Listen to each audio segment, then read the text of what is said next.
Switching lanes all of a sudden. I'm going crazy. I'm going crazy. Welcome back to the Beauty Inspires Beauty podcast. I'm your host, Jessica Burgio, and I'm super excited to bring you somebody in the industry who is going to rock your world with all of the amazing things that she does, what she's building, and has accomplished. It's stories like this that I love sharing because it really shows what's possible in this industry. A lot of times, most of us have fallen into a career of being in the beauty industry. A lot of us had passions of it growing up, but when you really see someone take the art of what we do and go to the top, those are the kind of stories that I love. And one of the main reasons why I started this podcast is because I just want to show you guys what is truly possible if it's in you and if it's for you. So welcome to the show, Christina. Hi, how are you? Thanks for having me today. I was really looking forward to it. So excited to talk to you. So Christina is the founder and CEO of Pretty Girl Makeup. I think you started in LA, is that correct? I worked down in LA. I started actually in San Francisco Bay Area. Which is where you are now, right? Yes, that is where I am now. So amazing. So can you talk to us about how you first got into the industry? That's always like my favorite question because I think a lot of, like I said, people fall into the industry somehow, but what is the beginning of your story? You know, it's so funny. I didn't even realize like this was going to be my thing in life. My mom had terminal brain cancer when I was growing up, and she was incredibly beautiful, but she lost her hair, her skin got discolored. She just did not look like herself, nor it's so funny. Well, my mom was an artist too. She was a photographer. And so I think that when people are so visual and they don't look good, so then they don't feel good. It's just a weird way it is. And it's not that people are superficial. It's just a reality, right? Absolutely. So my mom was going to go on a date with my dad. And I just said, oh, Mom, let me do your makeup. I didn't know what I was doing at all. I just was like, ugh. And then all of a sudden she looked like her old self and she felt so much better. And that's the thing that I love about my job is like doing these photo shoots and weddings and stuff. You know, it's like working with a team, but making someone look like the best version of themselves to me is like so satisfying. And I love it. And it's definitely, I'm sure you can relate. And it's such a great thing. So anyway, that's how I started. I worked on my mom. How old were you when you first did your mom's makeup? I was probably like 12. Oh my gosh, I love it. I had no idea what I was doing. It's interesting because you don't like sometimes our upbringings really define like what it is we end up doing in life when really like you don't even realize the little things that happen. Like I grew up having terribly curly, frizzy hair, hating my hair and watching my mom struggle with her hair. But my mom was also a makeup artist and like model when she was younger. And so I was sitting in the bathroom watching my mom do her makeup every single day. And like every Halloween, which we just had Halloween making me think of that, I would beg her to let me do or be something that she could put makeup on me for. So I would think I was like this little like glam gypsy for like 4 years straight, just so she would draw on my face and paint a mole on my face. Oh, that's so cute. I love that. It's weird that these moments and these memories that we had as young kids, like you don't even realize that it's there and it's so powerful in your mind. Like that is a huge thing for you. Is your mom still alive? She is. My mom's super young. So she had me when she was 19. So, you know, it's almost like we're the same age now. I'm 40 and she's— That's so weird. My mom had me at 19 too. Oh my gosh. Right before her 20th birthday. Yes. And my dad got married super young. Yeah. Isn't that wonderful? And I grew up like just like hating my hair too and struggling and her ripping me and putting these side ponytail and slicking it down like I have in my hair down now. And just, you know, I look back and I think it's no wonder that I ended up getting into this career because I struggled so much like to figure out how to make myself look like the best version of myself. And it's like makeup and feel like the best like it's so amazing. Like I think part of my job as a makeup artist, I know I'm very skilled obviously at being a makeup artist, but I have a gift that I can make people feel really good very quickly. Like I can make them laugh or I can listen to them. And you know, that's what's so important, especially on these photo shoots. If I'm doing TV or fashion, if the model or the actor or the celebrity is not in a good way, it shows on camera. It just does. Even if they're putting on a big act, like, oh, everything's great, their eyes tell a different story. So part of my job is definitely, I use like aromatherapy oils. I massage their hands. I bring them tea. I try to get them in a really good headspace before they get in front of the camera. And that has been a huge part of, I think, why I've become successful as a makeup artist, on how I make people feel, besides obviously look good. Well, the number one thing I talk to about in my coaching business with people in our industry as to why they're not consistent or why they can't charge what they want to charge or why their career hasn't elevated the way that they wanted it to. And it's exactly what you said. You create an experience for that client. And oftentimes whoever hired you to do that person's hair or makeup isn't the one paying you. So like a lot of times on set, when you work with people, the models aren't who hired you. So it's your job, I think, as this person doing hair or makeup to create that environment. And it's almost like an unspoken thing that we just have to show up and be able to do. You're not just there to do the service and then leave. 100%. Well, and that's the difference between makeup, just like you said, that makeup artists that are going to be successful and ones that are not going to get hired back.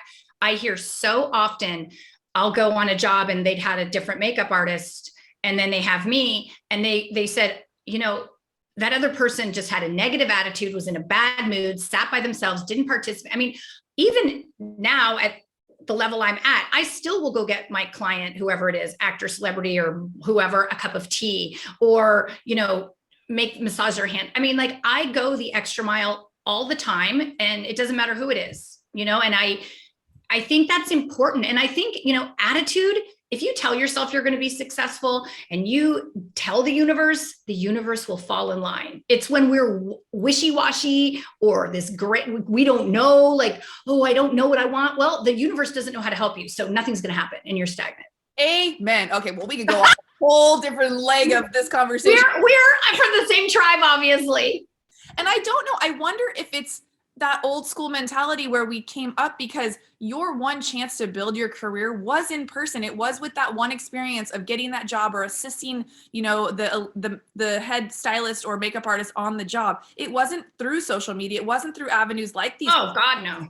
That's not how we got hired back in the day. And it was reputation. It was building a brand. It was referral based. And it still truly is all of those things. It is. You know, all that Instagram, all that social media stuff, it helps, but you know what? The reality is our reputation, our work ethic, our being on time, having all our, you know, our kit clean and orderly and, you know, sanitary, that is why you get hired. And going the extra mile. I mean, I was on a shoot the other day in San Francisco and I was helping I was working with it was a corporate client and I was helping them to like, okay, take a breath, like turn your head. Like I know how to get their face to look the best. And so the photographer's so happy that and you have to also weigh in, like not every photographer wants you to butt in and go, okay, take a breath, turn your head that way. This particular one likes me to do it because he doesn't, you know, he didn't really know how. And so because a corporate photographer is going to be very different than a photographer that is a beauty one. So, and I do so much beauty,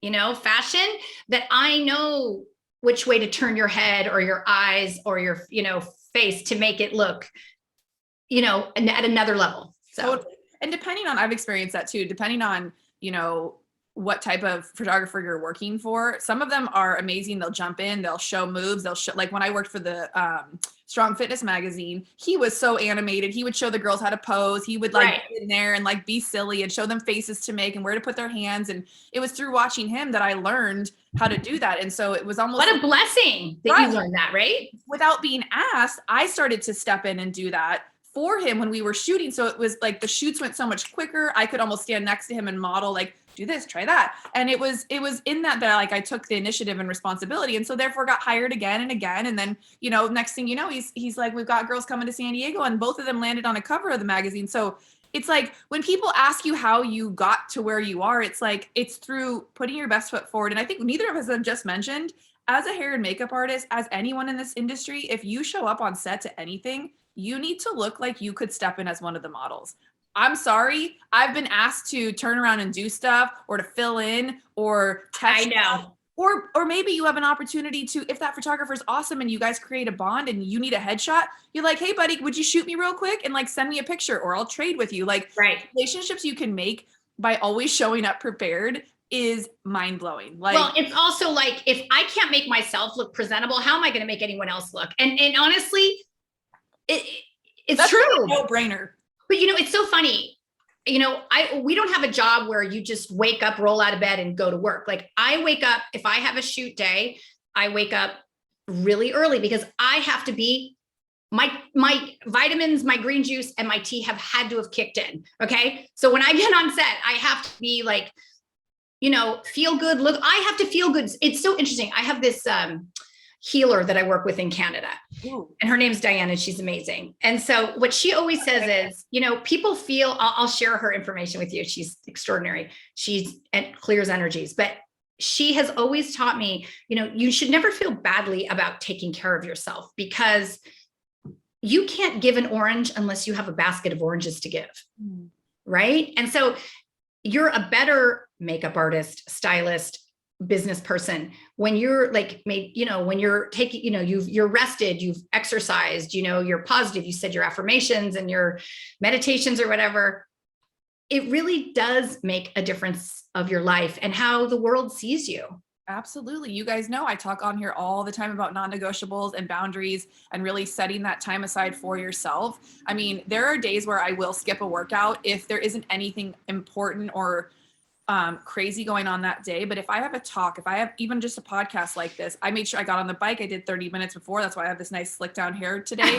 It's all perfect. There are non-negotiable things that will support you in showing up as the best version of yourself. And that's exactly what she's talking about. It's like, none of this was talked about 20, 30 years ago when a lot of us started our careers. But if you're newer in the industry, this is a normal term that we hear. And I'm telling you what, if you do all of those things to support yourself, you will have a longevity in your career. You won't experience burnout like a lot of people do. And you'll stay in the game because you'll enjoy your job. I think that is the biggest thing. How much I love doing what I do. I love meeting new people. I love going somewhere new. I like working with a team and creating, beautiful things and art, and it's so great that I get paid a lot of money when I'm doing what I love to do. It's like, oh, wow, I get to go to work and oh yeah. And I make a lot of money today. So it's the best, but it's baffling to me that people, do these jobs and go to work on jobs they don't like. It makes no sense to me at all. And if you're going to complain, do something to change it. And if you're not, I don't want to hear about it. Totally. I'll listen to you and help you to figure out a solution. But if you're going to just sit and bitch that, oh, I hate my life, I hate my job, I don't want to hear it. No, we ain't got room for people like that. And I don't think anybody listens to the podcast that's one of those people. No, definitely not. Guidance, if you're proactively seeking inspiration and motivation, you hopefully are not stuck in one of those ruts of that kind of shit that she just said. So talk us through, you got into the makeup industry. How? You started at 12 doing your mom's makeup. Were there mentors in your life that you shadowed under or followed, or how did you fall into the career that you have now? Oh my gosh, I don't even know. It just kind of happened. Let's see what happened. I started doing friends and weddings, and then I, would work with a photographer. A photographer asked me to do a shoot and I did it. And I just little by little started kind of doing this. And, I have 5 kids. And so it was like a perfect job for me that I had flexibility to be a mom and have a creative outlet. I think it's been really, my kids are older now. They're probably like your age. My daughter's my oldest, Melania, is 28, Rose is 26, Nikolai is 21. And my twins, Ben and Beau, they're 15. She said I look like I'm 28. I'm 40. I'll take it. It's the filter I found on the Zoom camera. So isn't that the best? But I've always told my kids, my one daughter is a fashion designer, Melania. She went to Central St. Martin's in London. She's a couture designer. My daughter Rose went to NYU and she's a screenwriter. Nikolai's in college. He's trying to turn pro golfing. And I've told my kids always figure out what you love doing that you wouldn't care if you got paid or not, and then figure out how to make a lot of money. Yes. Because it makes it so much better. And, I'm sorry, money gives you freedom and options and things to do. You get to travel, you get to have a nice home, there's nothing wrong with making money, Preach. I agree that we are here for that. That is exactly why, I created the 6-Figure Stylist program, is to teach people in our industry about the wonderful things that money can bring into your life. And that, when you have a better relationship with money, you take better care of the money that you do make, what you're spending, what you can spend. It's not about shoving yourself in a budget, but it's like being aware that if there's a certain lifestyle that you want to live, money is going to a lot of times give you that freedom to have the things that you want in your life. And it's funny, when I started this course, people would come to me and say, I'm not trying to make a ton of money, or I don't want to be rich, or, they would almost like backpedal in the very beginning, and then we go over the list of goals or things that they want for their life, you know, the car, the nice house, the this, that. And I said, bitch, you want to be rich then. If you want all that stuff and you live in San Diego. And why do you have to feel bad about it?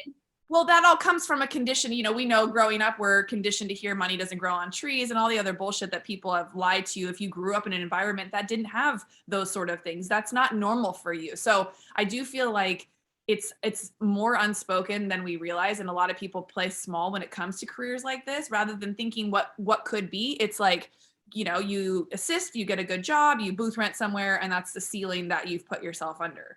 That's true. And let me tell you, when I started, I did a ton of jobs and made not one penny, you know, because I did testing and I wanted to, you know, build my book. And so I would work with people, or, you know, I wanted to work with like a certain photographer that I knew worked a lot. I'm like, look, let me work one day for free and then they'll hire you. You know, I have nothing. And even now I will go, if there's a project that is interesting to me, I don't care about the money.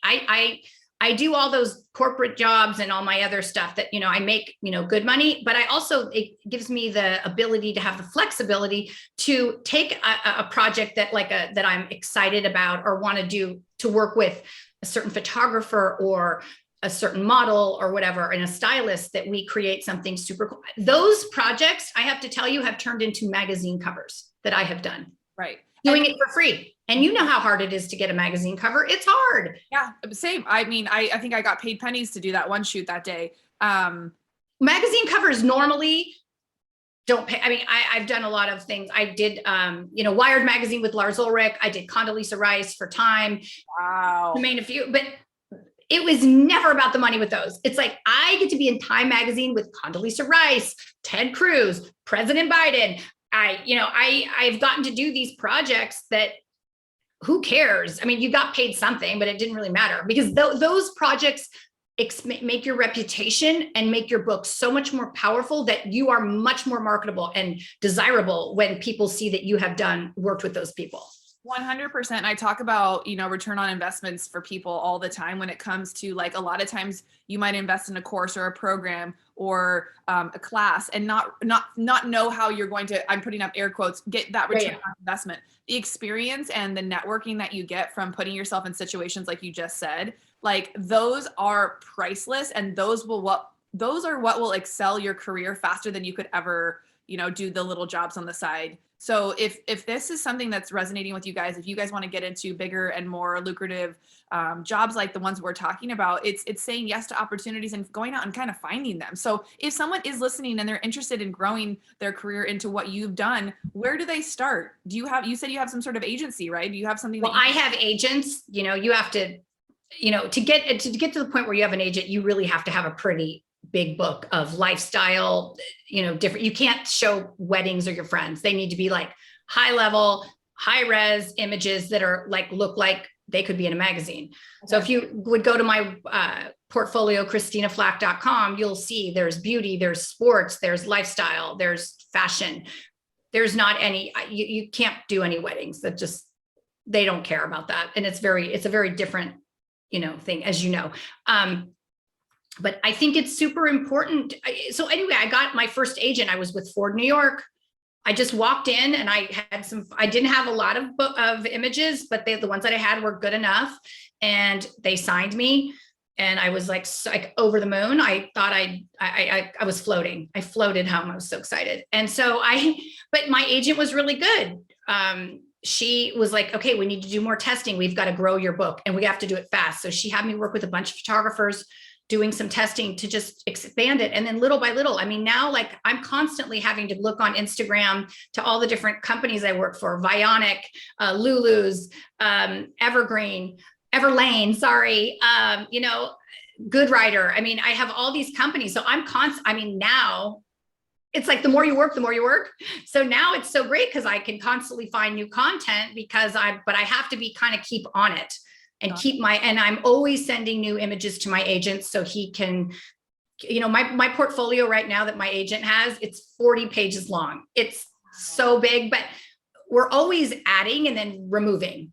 It just, you know, changes. So right. And I'm sure you present whatever book you want seen for that said client, right?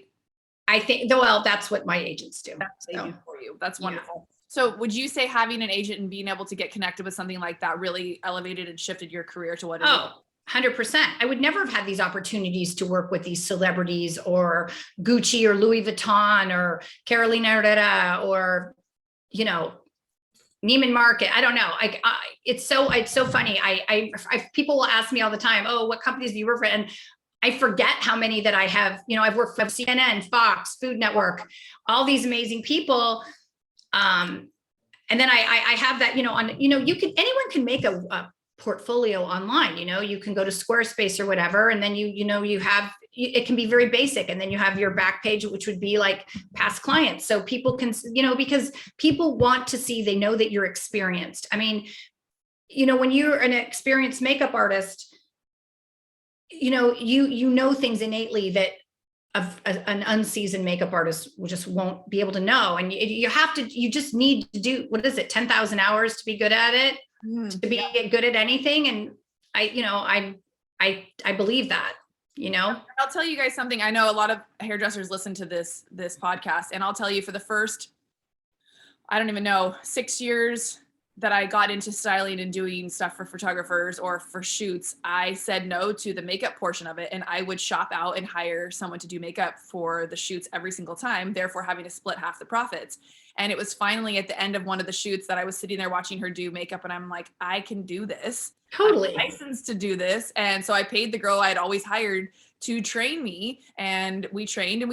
And from there, now I was able to do both and be able to reap the benefits of being quicker and faster, because I've been doing hair for so long. The styling part came really. And your eye is trained more than you know, right? 100%. And it was just having the courage to say, you know, I was sick of sharing the money with somebody. Yeah, totally. And you know, you could do just as good, if not better. You know, It's funny. I am not a hairstylist. I didn't go to beauty school. I don't cut. I don't color. I know how to make hair. So when I got my agents, they said, oh, you know, you do hair and makeup. I'm like, no. I'm a makeup artist. They're like, oh, well, if you want to be represented by Ford, style. So I had to learn to do hair. You know, I had to, like, I watched some friends and I just learned. And then funny enough, my agent called me one day and he said, you're not going to believe this. You're going to be in Elle magazine. There's 8 pages with the tech women of, like, you know, Silicon Valley. And I said, oh, yay. And he goes, no. They want you to do hair. I'm like, but do they know? I don't know how. And he's like, I know that, you know that. But so anyway, I feel like my hair, you know, skills are not that high, but then I was in Elle magazine, like 8 pages. So you don't know what you're capable of doing. You know, I'm not going to turn down Elle because I don't feel confident. It was like, okay, deal with it. And I did. And, you know, every time you do a little bit more with the makeup or the hair, you're more confident. And a lot of it is just show no fear, even if you're trembling. You never tell the client, oh, I'm not sure, I don't like that, or oh, I'm going to redo it. You don't tell them anything. They don't know, they don't see. So that would be another advice I would give people. You don't need to share every thought. You don't tell them anything. Never let them see you sweat. And it's the fake it till you make it. And it's really, totally try until you get it right. And like, just when you think you know everything, or you've touched every head of hair, or you've done every face of makeup, like somebody walks in with a challenge, like you're never going to feel like 1,000,000% confident in anything. You just do it and you figure it out. And that is, I think, what separates people who will step out into the kind of unknown and walk into a situation fully prepared with a kit for anything that comes their way. I mean, I've seen makeup artists not have kits for different skin tones and colors at weddings. And it's like, either you didn't properly like pre-consult with them and know what you should be bringing, or B, you just come over prepared always. Like, oh, and you know, my makeup kit is like 4 feet high. It has drawers. I have to go to a shoot with every color imaginable. Yeah. I mean, and most of the time I don't even use 80% of what I have in there. But if the client wants something and I don't have it, it's big. I remember one time I was doing a shoot for Men's Warehouse, and it was, I was doing the grooming for the men, and they said, oh, after lunch, the guy had a beard. They're like, you know, make sure he's shaven after lunch. And I'm like, oh, of course.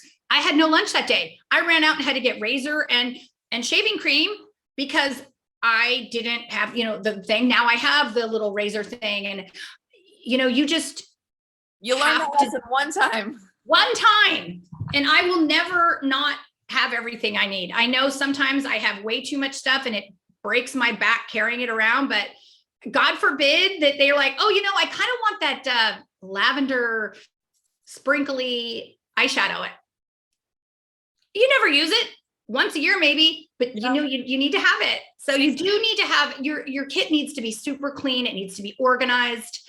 And it needs to be ready to go, because I have had many times where I get a phone call from my agent saying, you need to be in San Francisco in an hour. Okay, I don't have time to, I never want my brushes dirty at the end of the shoot. They're always clean and sterilized, and I'm ready to run out the door, because I really never know where I'm going to go or when I'm going to go. Totally. That is the best advice ever. Just always be overly prepared. So talk to us about you. It seems like you've created quite like a dream life for yourself now, but you have endured so much in your life. You talked about your mom earlier when we started the podcast. I know that couldn't have been easy growing up, having your mom struggling with something so serious. And then your husband. So this is something that not a lot, people know that you for this because you fight so hard to spread awareness around what it was that he had to deal with. So can you talk to us a little bit about that and how that kind of rolled in and out of your life and how you've been able to overcome such a tragic thing that you went through? Okay. So I guess I'll go back a little bit more. So my last two kids of my 5 are twins, Ben and Beau. And on Christmas Day, when my son Beau was 4.5 months old, he passed away from SIDS. So that was awful and traumatic for our family. I ended up getting divorced. My ex-husband and I are very close still. He is my family. He's my kid's dad, but our marriage ended, which happens with 90% of people that lose a child. Marriages fail. So anyway, after that, I got divorced, and then I met my husband, Ken Flach. He was a professional tennis player. He and his partner, Rob Seguso, were #1 in the world in doubles. He was on the Davis Cup team, won every major tournament, gold medal in Seoul. He was just an amazing man, and he came into our life. And he helped heal us. My ex-husband and he were good friends. He adored my kids adored him. And he made me laugh again and made me smile. And it was amazing. He had 5 kids as well. And our kids all it was like, we were the Kardashians.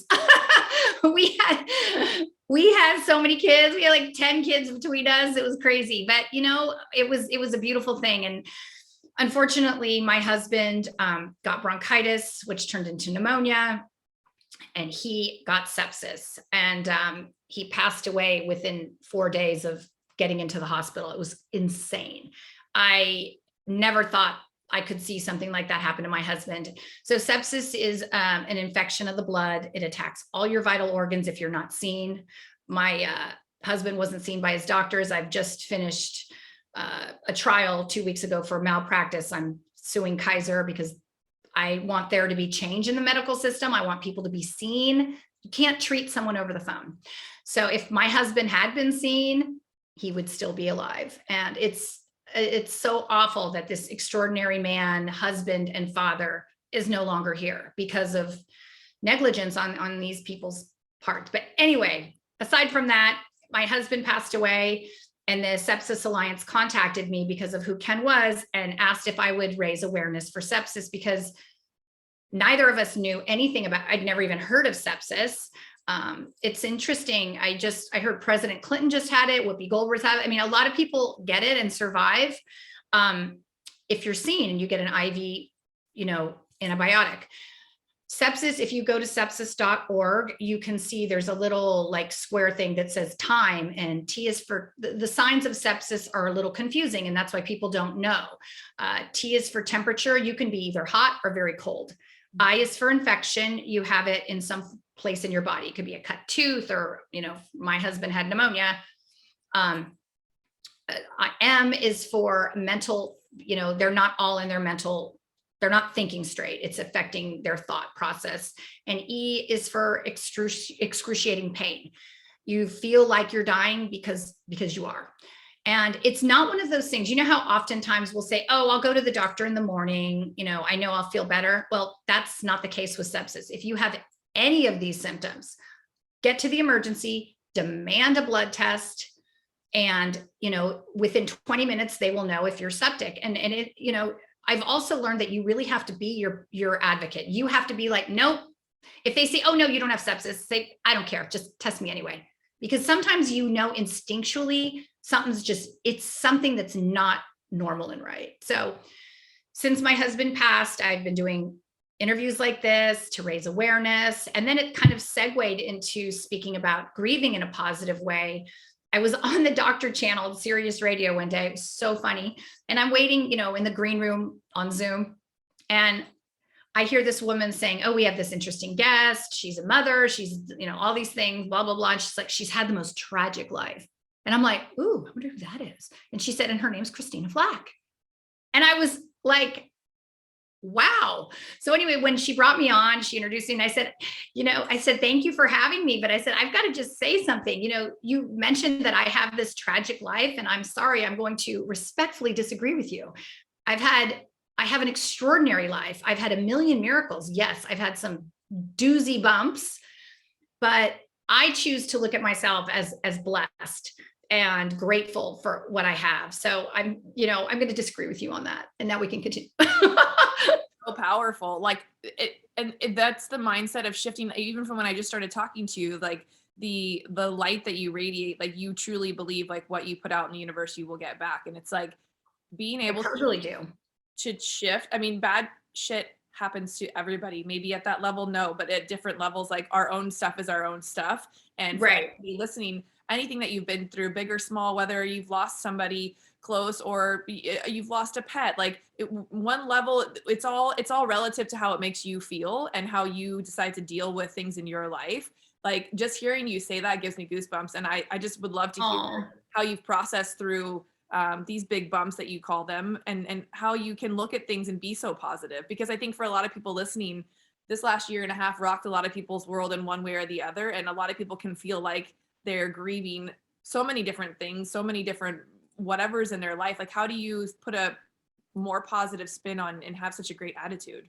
Well, I think because having gone through what I went through, with my son passing away first, I went through a very dark place for a little bit. I started taking like sleeping pills to kind of numb myself because I was in so much inner pain. And so, my friends were like, okay, you're not a pill popper. Get back on the green juice, start going to yoga, like just start doing you, because I have other kids. I have a business. I have like a life, and I can't let that define me, And I also thought, if I'm a mess, what's going to happen to my kids? Mm-hmm. So after that happened to my son, and I started a garden for him. People are very strange about a baby dying. They don't want to talk about it. And I felt like I wanted Beau to be remembered. And so at this school in Mill Valley, California, Edna McGuire's school, my friend Lisa Zimmer and I raised all this money. She was the principal at the time. And there's this outdoor garden that was just kind of forgotten. And so we raised all this money. It's an outdoor classroom now. There's vegetable gardens, there's fruit, there's chickens, there's all this cool stuff for these kids, because nutrition and education are super important to me. And now it's called the Beau Friedman Outdoor Classroom. And then I started a foundation at the Northern Lights School in Oakland, California, which is a private school predominantly for, minority kids that are all on scholarship. So we have the Baby Beau Fund there, raising enough money for kids to go to private school for a year, for free.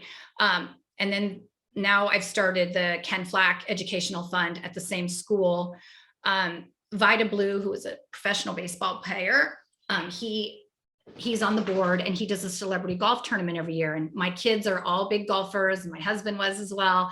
And so they do this golf tournament to raise money for the school. So my youngest son, Ben, Beau's twin, he has gone the last four or 5 years and played golf. And he goes on a hole. And the first year he raised like 3,000, then it was like 9, and then 12. And then the last 2 years he's raised 35,000 2 years ago. And then last month he raised $36,000 in one day for his dad and his brother's foundation. And it's so, I said, Ben, I'm so proud of you. And he's like, Mom, I played golf today and I missed school. Who cares? And I'm like, those 3 kids that are going to private school for a year because of you, they care, which, makes a huge difference when, that changes lives, and it, changes communities, and it trickles down, changes the world. And so I've led by example. I want my kids to see that. They've all, my older daughter was there, Melania, with Ben this time because I had my trial going on. And,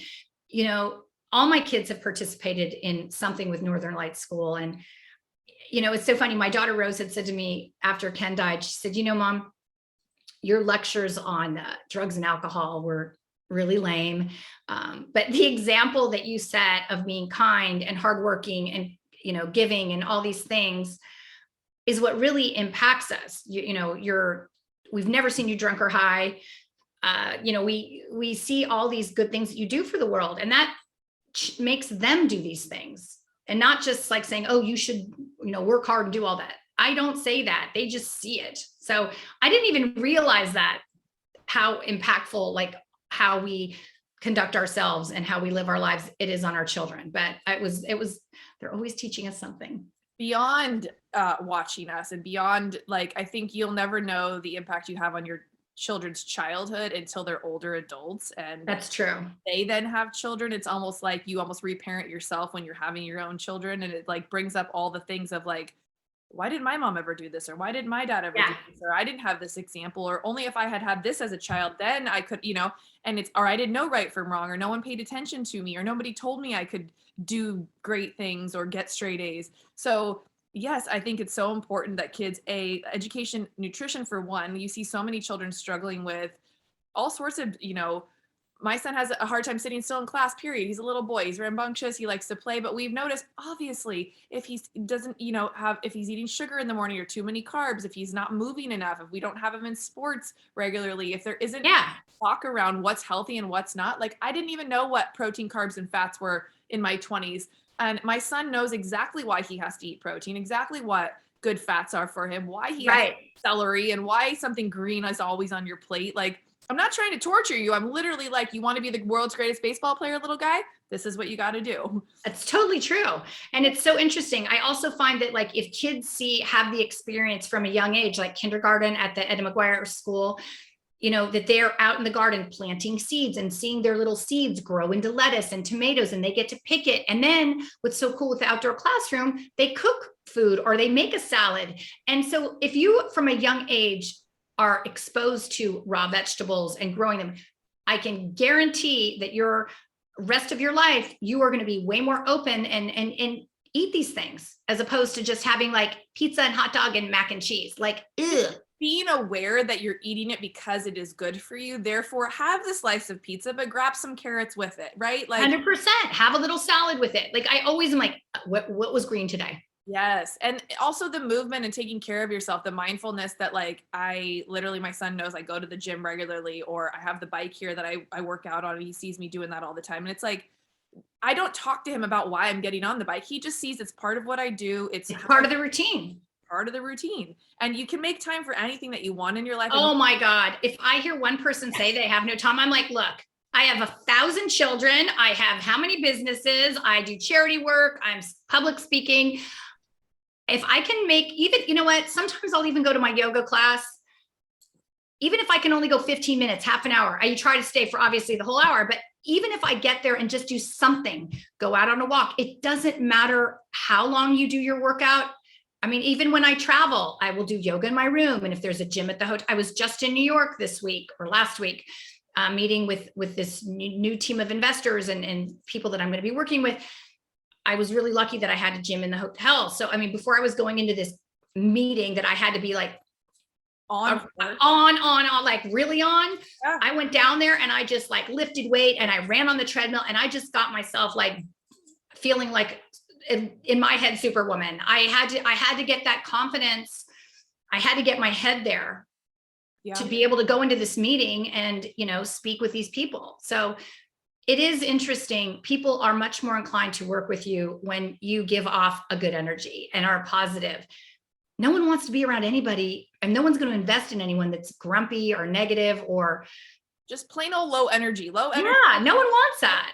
And at this place in life, like, we all know how to get ourselves to a different state. And if you have the tools in your tool belt to be able to change your state, like Tony Robbins talks about that kind of stuff all the time, like elevating the state so that you present whatever package it is that you want. And you want to be in the mindset of like, focused on, that's why I work out too. So my head is clear. There's nothing else going on in my brain when it's go time, right? So Yeah. same with work. If you show up for work and you're like lethargic and you're feeling this and you stayed up too late and you had one too many glasses of wine, like you're not going to be on your A game. We all have days off, and those are the nights where maybe I'll have 2 glasses of wine or stay up late or whatever the case may be. Like it's not, I don't think we're preaching don't have any fun and don't live your best life. No, but you need to be, if you want to be successful, it takes discipline and sacrifice. And that's just a fact. And if you're unwilling to, I have kind of rules about my drinking of like, school nights, I don't drink unless, I'm at an event or something, which, doesn't happen that often, but, or I'll have 1 glass if I have a dinner or something. I'm very disciplined. I don't enjoy drinking enough I don't feel good enough drinking to feel the next day like crap. No, it's like, I want to wake up on Saturday and go to my 8 or 9:15 yoga and not feel yucky all day. I mean, what a waste of a day to just be laying around wanting to eat a hamburger and a Diet Coke because I am hungover. Ugh. I mean, so what is it that motivates you? Because I think some people listen to people like us and they think them and they just are born like that. And that's not a trait. Like, I think, speaking for myself, like it's a trained muscle that like, I don't want to get on the bike. I don't want to have to wash my hair. I don't want to sweat. I don't have to do my makeup again or whatever. So it's just like, where does that come from you? Where does the inspiration and motivation come from? I mean, do you ever sit and think like, for one, you have people who are no longer able in your life to do the things that you can create every day. I use people like that I've lost in my life that they don't even have a choice today. I have a choice, and my choice is showing up for them if it's not for myself today. Like that is a lot that motivates me. So what is it that drives you or inspires you to live like this? I think succeeding, I want to be successful. I always want to be the best version of me. That makes me feel good. I think the more that you get these little wins, these little successes, makes you want to do it more. And I also see that like for me to get to the next level of what I want to do in life and I want my children to be inspired by what I do, because I want them to have those same opportunities. I want them to, I want to make the world a better place. I want, I want to feel love and be loved. And in order to do that, you have to give love. And, you can't do that if you're not feeling good. And it's so funny. One of my friend Diana, she always makes jokes. She goes, you don't even know how to be in a bad mood. You don't know how, like, I'm allergic to being in a bad mood. I've gotten into a bad mood. I get into a bad mood every now and again, or I'm depressed or something. I'm like, okay, this just feels wrong. I don't like this feeling. So I know what I have to do to stay in this good place, wake up, have a bath. And after my husband passed and my son, like, I really realized that if I got too tired or too hungry or, didn't exercise, it made everything worse. And so I also feel that like, when you're going through grief, I went to a grief camp at Canyon Ranch in Arizona, and I met the woman rabbi that was teaching the class. Her name was Rabbi Sherry Hirsch. She was from LA. And she had written a book called We Plan and God Laughs. Well, that was totally my life. Yeah. I married the love of my life. I, had all these kids and my business and my agents, and I was doing all this cool stuff. And then it was like, oh my God, the world turned upside down and everything sucked. And so she just taught me that like, life is like a wave, and you kind of have to learn to ride the wave. It's inevitably everything's going to change. Nothing stays the same. So you have to learn with these changes to feel happy and joyful. And, I am grateful that I had 8 years with Ken Flach. I am so grateful. He made all our lives so much more fun. And I felt so loved and adored. And, what a blessing that is. You don't always have that. So I'm grateful for that. My children, I'm grateful for them. And, happiness is a choice. Okay. I could choose to be foul and bitter, but I just refuse to. That I won't give up. I'm not sorry. It's not happening. Wow. I want to have love in my life. I want to feel all these great things. And in order to do that, you have to be disciplined, and you have to, and you know what, grieving, to me, people think that grieving, you have to stay in this dark, negative thing, like, oh, or you didn't love the person. It's actually, I was on a hike one day And I would have conversations with my husband in my head, and I could hear him talking to me saying like, watching you in bed crying and sad is like so horrible for me to watch from up here, because I can't comfort you the way I would normally. And I thought that like, oh my God, how awful would that be to look down on my kids or my friends or whoever, that they were so just sad because of me. And so I thought, you know what? Doing the garden, these foundations, speaking on these podcasts, and being positive is a much better way to honor your loved one. Being sad is not honoring them. It actually makes no sense, right? I don't understand why, but you think of course I love my husband. It doesn't mean I don't miss him, but being miserable isn't going to do anything good for the world or me. No. And then I think like, if he's watching down on me, I know like when he saw me in my trial, he's like, oh man, that Russian wife of mine is going to kick your ass. Like I can just hear him. He talks to me and he's like, oh my God, she's just, making, he would always make jokes that I was Stalin's great-great-granddaughter. What does that I could just hear him going, oh, here she is. What does that say about you? You picked me. I always tell whenever they. And he goes, are you kidding? I love Stalin's granddaughter, But I just think it's really important to grieve in a positive way and do things for others. It makes me feel good to raise money for these kids or the garden, or, if I've met one of my best friends, Melinda, she heard me on a podcast about sepsis. And she contacted me on Facebook. I never checked my DMs, but this one day I did. And she said, I think my husband's septic. What do I do? And I'm like, get him to the hospital, demand a test. They didn't want to give it. She demanded it. He was septic and we saved him. So she always says that I was her angel. She and I, she's like my sister. 2 years and like 2 days before my husband, after my husband died, 2 years later, her husband died of sepsis. And so she called me. I was like the first person she called, and we weren't even that close. And she's like, he died. And I'm like, what? Like, how did this happen?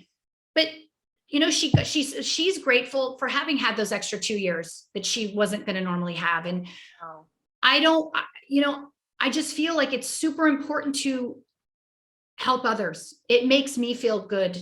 I don't want anyone to feel what I feel or what my kids feel. Totally. Or Ken's kids feel. It's awful. So that's a lot. Yeah, that's amazing. You're just truly a light. And I feel like we didn't get to talk about your lady who you said has helped you with a movie. Oh, Diane. I want to talk about that real quick because everyone on here knows I've like shifted a little bit more into the woo with like the breath work and like some of that other kind of modalities to help me process, big changes that have happened in my life. And then also the older we get and our kids get older, it's like you start to pile on and carry around a lot of things that aren't yours to carry. And it's like being able to let go of things that don't serve you or people or places or whatever. It's like that often we're not meant to do things alone. So having support in your life, getting guides in your life, like it's key, but a lot of people don't know where to start or who to go to or what, works. So tell us about how you found her and what she's been able to do. I found from my friend Diana. She got connected me with Diane.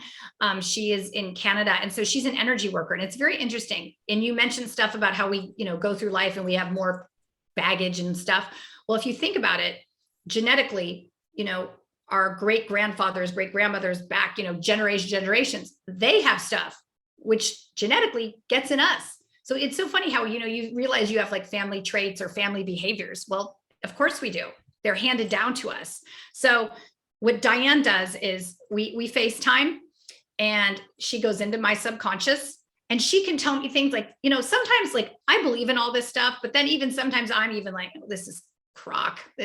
How does she know anything? So she'll say to me, oh, when did you eat all these mushrooms? And I'm like, how the hell do you know that? I had made mushroom soup the day before. She goes, it's too much. It's toxic in your body. And then another time I'm like, wow. And then she said, you've been using a lot of cleaning products lately. What's going on? And I'm like, oh, my housekeeper didn't come. I had to clean the whole house. She goes, well, don't use those products anymore. Like she knows, it's like crazy. Wow. So anyway, she goes in and clears different energies that we have from generations. She'll say, oh, this was from your great great grandmother on your dad's side. And she's like, I'll clear it. And it goes into your kids. It clears it for them too. And so it really has helped me deal with my grief and whatever other issues. I'm sure I know I have plenty, but clear these energies. And it has helped me be lighter and brighter and a better version of myself. So I had a back pain, a shoulder pain that went down my arm. I went to acupuncture, every doctor, taking every pill to numb it, icing it till I'm like got frostbite. And I didn't think she did that sort of thing. And I just mentioned during a session, like, oh my God, I've had this pain. It's just so bad. She goes, well, let me look into it. She said, well, you've got like an entity attached to you. Like, let me clear it. And again, I'm thinking, she's so woo-woo. Next day, gone, hasn't been since. So I put a shield up every day, a couple times a day to protect from these energies that are out there in the world. And, they go away. It's pretty wild. So anyway, I will give you Diane's information that you can put on your the show notes. Okay. Show notes. I will be happy. She's extraordinary. She's really hard to get with because she does people all over the world and she's so amazing. She really is. Well, if there are things that you guys feel need more spiritual connection like that, there are so many amazing coaches and healers and teachers out there in your local, so many that are starting out, that have these gifts that want people to practice on, want people to let them in, like intuitives that are just trying, I know a couple of girlfriends who they've had this nudge where they could kind of sense and they've tapped into that and kind of gone down that path. And, people are always looking for people to help and heal. So if you guys are looking for some of that, like see what Diane does, but then also look for your local people who you could help them with as they can help you. So yeah, it's interesting. You know what? We all have these like inner voices or feelings and we don't trust them. And that's one thing that these, women like Diane and different healers do is they give you that confidence to trust your inner voice. It's there. It's not like, sometimes you're like, oh God, I hear this thing in my head. I'm crazy. You're not crazy. That's your subconscious or telling you, protecting you. Right. So it's really interesting, but it takes years till you get to that point to trust those inner voices. Just try it once in a while. Like, okay, I know sometimes I'll be like hearing some voice tell me to do something or not do something. I'm like, okay, fine, I won't do it. And it works out. So totally. Sometimes, you know what? Here's an example. You know how you forget your keys or forget something in the house, like when you're running out the door and you have to go back and you're like, oh God, this is happening to me. It's actually happening for you. Maybe you were going to get in a car accident, or maybe something bad was going to happen. But that few minutes of finding your keys or running back in to go to the bathroom, something like that is a blessing for you. Right. And it's just your perspective shift. Like you just said earlier, like you can choose to be pissed off that you're now 2 minutes late, but who knows what you avoided? You like the car accident. It's like, right. It's so much more common to focus on what's bad about a situation versus like what you could have avoided or what's good or, or it doesn't really matter if you're going to be 2 minutes late, even if you're 10 minutes late, let the person know, obviously, and move on. You know what? Here's another thing. If I could give anyone a gift of just like, Ken used to say, nothing fucking matters and what it fucking did. I'm like, okay, what does that even mean? But you know what? Some things, I don't sit there and get like, someone cuts me off or something. I'm like, okay, I don't get mad at them. Who cares? Like holding on to this anger is such a waste of time and energy. Like think of something good or do something positive. I get so tired of hearing people be negative about, oh, I'm in a bad mood. I had a bad day. Well, I'm sure there was like 50 great things that happened to you today. Why don't you think about those for a minute? Yes. And that's why I talk all day long about journaling in the morning and gratitude practices, writing down 5 to 10 things that you're grateful for. And sometimes you got to like search in there for them and they could seem surface, but when you get down that list of 10, generally it goes more than like my house, my this, like it's deeper of like yesterday, I'm so grateful that this happened versus that. Like it's totally a perspective shift on the attitude that you can have. And I think that's why I so much enjoy having these conversations and doing this podcast is because everyone has a different perspective on how they deal and handle with things. And it's like, that's why you have the career that you have, because you've been able to stay in this positive mindset. And, I think I kept hearing the term toxic positivity of people saying that it's like all about the fake it till you make it or pretending things are okay when they're really not. And I mean, you're like a perfect example. That's not what that means. It's not about pretending like nothing is wrong, but it's about processing through and trying to see the light in any situation, be it as terrible as some of the things that you've gone through? Everything is a blessing. You just don't always know it today, tomorrow, next week, this year, or this lifetime. But you just have to know that everything is a blessing. I was on this podcast once, and this woman, people talk about post-traumatic shock, but there's always an interest. If you think about it like this, I've had post-traumatic change.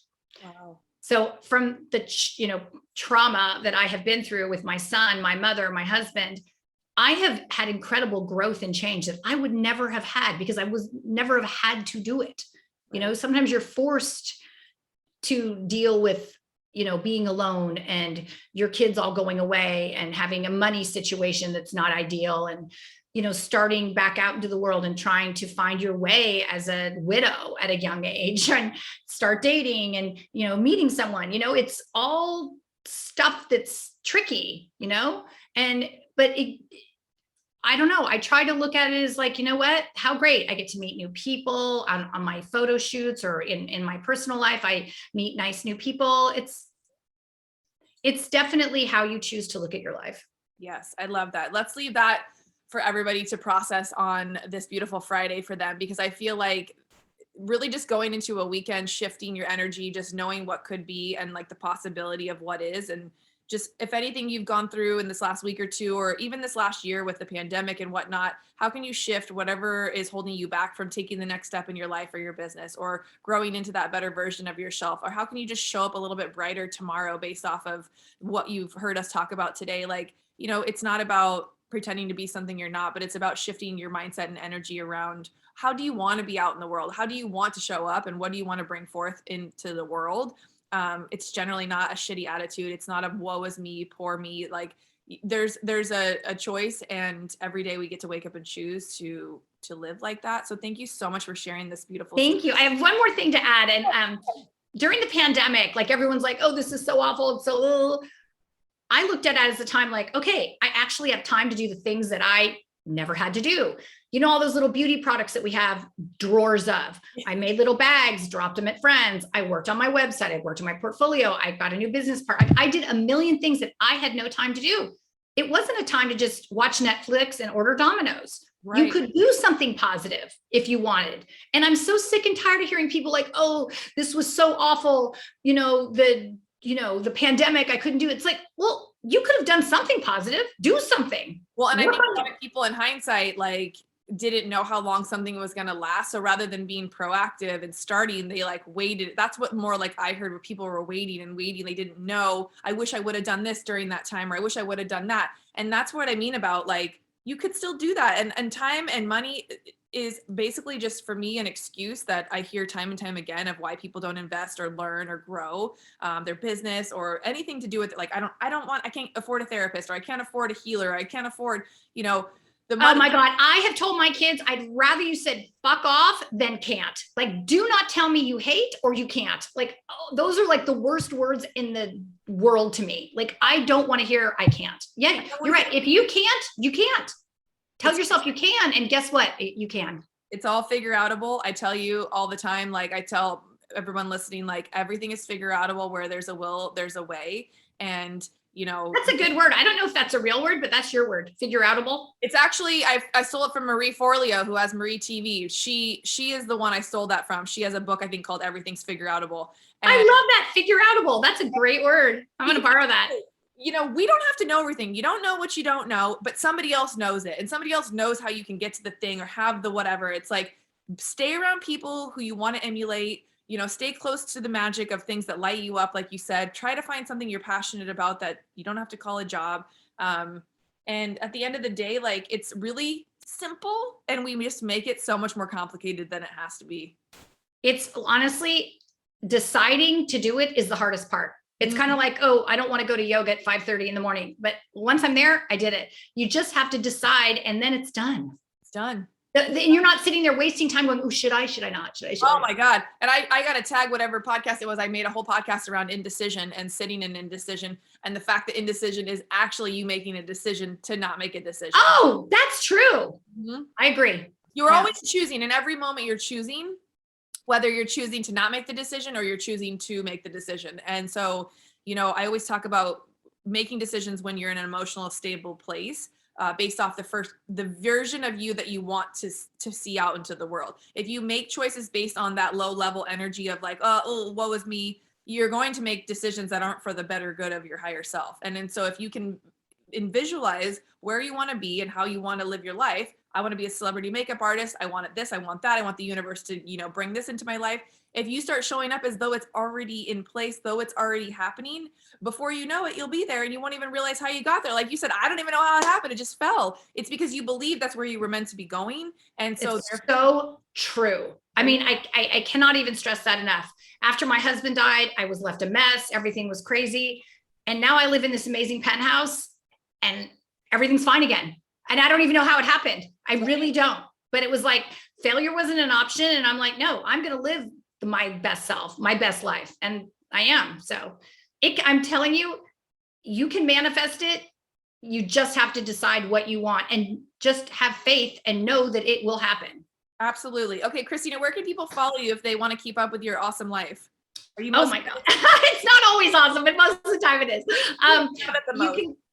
You can, my Instagram is Christina Flach Makeup, and then Pretty Girl Makeup, PrettyGirlMkup. We're on Facebook, Instagram, Twitter, LinkedIn, and ChristinaFlach.com for my portfolio, and Pretty Girl Makeup to buy our products. Amazing. So if you guys are looking to put a portfolio together, if you're looking to expand that, see what Christina has got going on. You guys emulate people who are doing the things that you want to be doing, whether you're in hair or makeup or skin. If there's anything you're trying to grow, look to the people who are doing the things that, like I said, you want to be doing. So thank you so much for your time. This was an awesome conversation. Oh my God, so much fun. I feel like I've known you forever. Yes. And let's do this again. I want to just keep up with your career and everything that you got going on. Of course, I would love that. Sharing the successes of other women doing really great things, spreading the Beauty Inspires Beauty message, which is really to be the best version of yourself. So we will see you guys on the next one. I hope you guys have a great weekend. Take care. Switching lanes all of a sudden, I'm going crazy.